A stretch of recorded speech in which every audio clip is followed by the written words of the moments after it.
প্রত্যেক দিনের মতন আজকে আবারও একটি রেসিপি নিয়ে আপনাদের সামনে হাজির হলাম।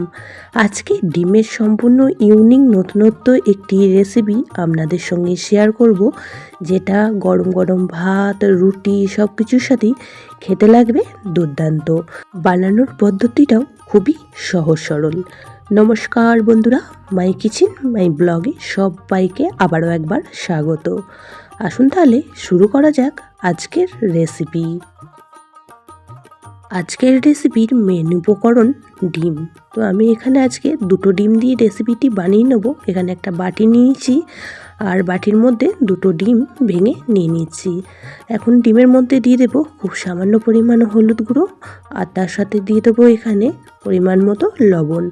আপনারা চাইলে একটু গোলমরিচ গুঁড়োও এর মধ্যে অ্যাড করতে পারেন, আর না দিলেও কোনো রকম অসুবিধা নেই।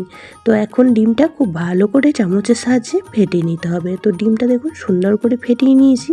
আর এদিকে আগে থেকেই গ্যাসের মধ্যে 1 গ্লাস পরিমাণ জল আমি গরম করতে বসিয়ে দিয়েছি। তো জল খুব ভালো রকম গরম হয়ে গেলে এখন ফেটিয়ে রাখা ডিমটা আস্তে করে জলের মধ্যে দিয়ে দিচ্ছি।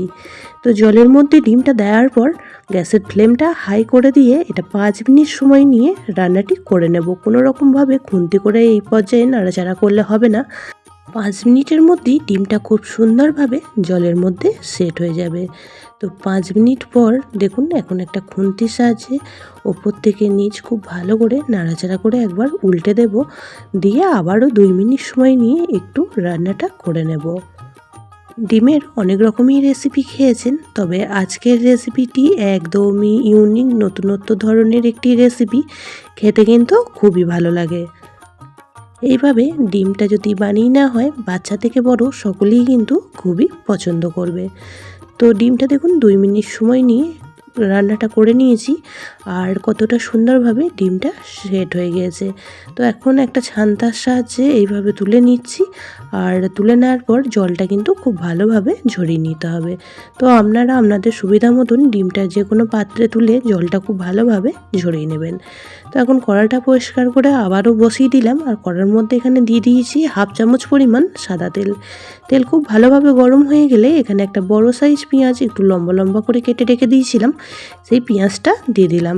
এখন পেঁয়াজটা তেলের মধ্যে হালকা ভেজে নেব, আর ভাজা হয়ে গেলে এখানে আমি দিয়ে দিয়েছি 1/2 ইঞ্চি আদার টুকরো, আর 8 থেকে 10 কোয়া রসুন আর দুটো কাঁচা লঙ্কা মাঝখান থেকে টুকরো করে।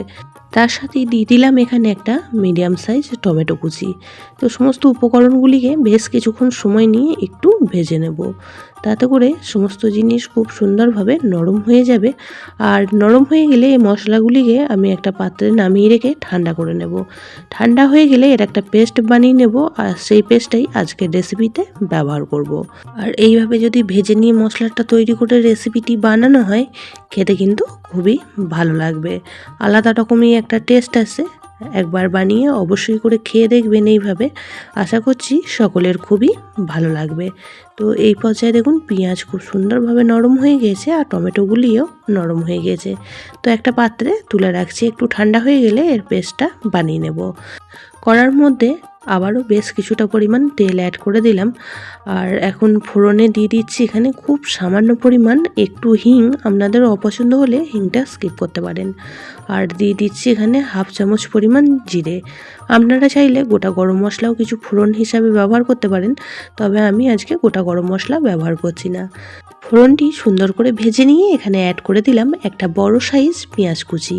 তো পেঁয়াজের পরিমাণটা একটু বেশি করে দিলে রেসিপিটি খেতে বেশ ভালো লাগবে। তো পেঁয়াজটা হালকা নাড়াচাড়া করে একটু নরম হয়ে গেলে এখানে আমি একটা ছোট সাইজ ক্যাপসিকামের 1/2 ক্যাপসিকাম ব্যবহার করেছি, কারণ আজকে আমি দুটো ডিম দিয়ে রেসিপিটি তৈরি করছি, তাই ক্যাপসিকামের পরিমাণটাও এখানে কমই ব্যবহার করেছি। আপনারা ডিমের পরিমাণটা বেশি করে বানালে সেক্ষেত্রে ক্যাপসিকামের পরিমাণটা একটু বেশি করে দিয়ে দেবেন, তাতে করে রেসিপিটি খেতে বেশ ভালো লাগবে। তো এই পর্যায়ে আমি অ্যাড করে দিলাম যে মশলাটা পেস্ট বানিয়ে রেখেছিলাম, তো সেই মশলাটাই। তো এখন একে একে গুঁড়ো মশলাগুলি অ্যাড করে দিচ্ছি। দিয়ে দিলাম 1 চামচ হলুদ গুঁড়ো, 1 চামচ লঙ্কা গুঁড়ো, আর তার সাথেই দিয়ে দেবো 1 চামচ পরিমাণ জিরে গুঁড়ো। স্বাদ অনুযায়ী লবণটাও অ্যাড করে দেবো, তবে লবণটা বুঝে শুনে অ্যাড করবেন, কারণ ডিমের মধ্যে আগেও লবণ দিয়েছিলাম। তো এখন লবণ দিয়ে সমস্ত মশলা খুব ভালো করে কষিয়ে নেব, যতক্ষণ না মশলা থেকে তেল ছেড়ে আসছে। খুবই সহজ সাধারণ রেসিপি, ঝটপট তৈরি হয়ে যায় কোনো রকম ঝামেলা ছাড়াই। হাতে সময় কম থাকলে এই রেসিপিটি অবশ্যই করে বানিয়ে ফেলতে পারেন রাতের ডিনারে রুটির সাথে। তবে আজকের রেসিপিটি বানিয়ে ভাতের থেকেও রুটির সঙ্গে পরিবেশন করলে খেতে কিন্তু আরও বেশি ভালো লাগবে। মশলা খুব সুন্দর করে কষানো হয়ে গেলে এখানে অ্যাড করে দিচ্ছি চা চামচের 1 চামচ সয়া সস, আর তার সাথে দিয়ে দিলাম এখানে 1.5 চামচ পরিমাণ টমেটো সস। তো এখন সসগুলিও খুব ভালো করে নাড়াচাড়া করে মশলার সঙ্গে মিশিয়ে নেব। স্বাদটাকে ব্যালেন্সের জন্য এখানে আমি 1 চামচ পরিমাণ চিনি ব্যবহার করলাম। তবে সস যদি আপনাদের অপছন্দ থাকে একদমই বাদ দিয়ে দিতে পারেন, তাতে করেও রেসিপিটি কিন্তু খুবই টেস্টি তৈরি হবে। সসটাও মশলার সঙ্গে এখন খুব ভালো করে মিশিয়ে নিয়ে বেশ কিছুক্ষণ সময় নিয়ে একটু কষিয়ে নিচ্ছি, তাতে করে সসের যে একটা কাঁচা গন্ধ থাকে সেই গন্ধটা চলে যাবে। এই পর্যায়ে মশলা সুন্দর করে কষানো হয়ে গিয়েছে, এখন আমি অ্যাড করে দিচ্ছি 1/2 কাপ পরিমাণ জল। তো জল কিন্তু একদমই বেশি দেওয়া যাবে না, আজকে রেসিপিটি একদমই মাখা মাখা তৈরি হবে। আর এইরকম মাখা মাখা যদি তৈরি করা হয় খেতে কিন্তু বেশি ভালো লাগবে। তো জলটা দিয়েও খুব ভালো করে মিশিয়ে নিয়েছি আর গ্রেভিটা ফুটতে শুরু হয়ে গিয়েছে। তো এই পর্যায়ে জল ঝরিয়ে রাখা ডিমটা অ্যাড করে দিলাম। তো ডিমটা আপনারা যেমন টুকরো পছন্দ করবেন এইভাবেই কিন্তু মশলার সঙ্গে নাড়াচাড়া করতে করতে খুন্তি করে একটু করে ভেঙে দেবেন। তো ডিমগুলিকে আমি হালকা করে একটু ভেঙে নিয়েছিলাম, তো মিডিয়াম পিস রেখে দিয়েছিলাম, তাতে করে রেসিপিটি দেখতেও ভালো লাগবে আর খেতে তো দুর্দান্ত টেস্টি হয়। না বানিয়ে খেলে বুঝতেই পারবেন না। তো অবশ্যই করে একদিন এইভাবে বানিয়ে খেয়ে দেখবেন আর আমাকে কমেন্ট বক্সে অবশ্যই জানাবেন যে আপনাদের কেমন লাগলো। তো বেশ কিছুক্ষণ সময় নিয়ে এইভাবেই নাড়াচাড়া করে যে গ্রেভিটা একটু বেশি বেশি আছে সেটা একটু শুকনো শুকনো করে নেব, তাহলে রেসিপিটি খেতে কিন্তু খুবই ভালো লাগবে। তো এই পর্যায়ে দেখুন একদমই মাখা মাখা টাইপের হয়ে গিয়েছে আর রেসিপিটি আমাদের একদমই রেডি হয়ে গেছে। এখন গ্যাসের ফ্লেমটা অফ করে দেব আর একটা প্লেটের মধ্যে সার্ভ করে দেব। কত সহজে তৈরি হয়ে গেল আজকের রেসিপিটি আর খেতেও কিন্তু খুবই ভালো লাগে।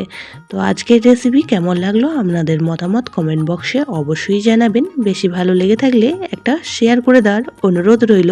সবাই খুব ভালো থাকবেন, সুস্থ থাকবেন। আবারও দেখা হচ্ছে অন্য কোনো ব্লগ বা রেসিপির সাথে। ততক্ষণের জন্য সবাইকে টাটা।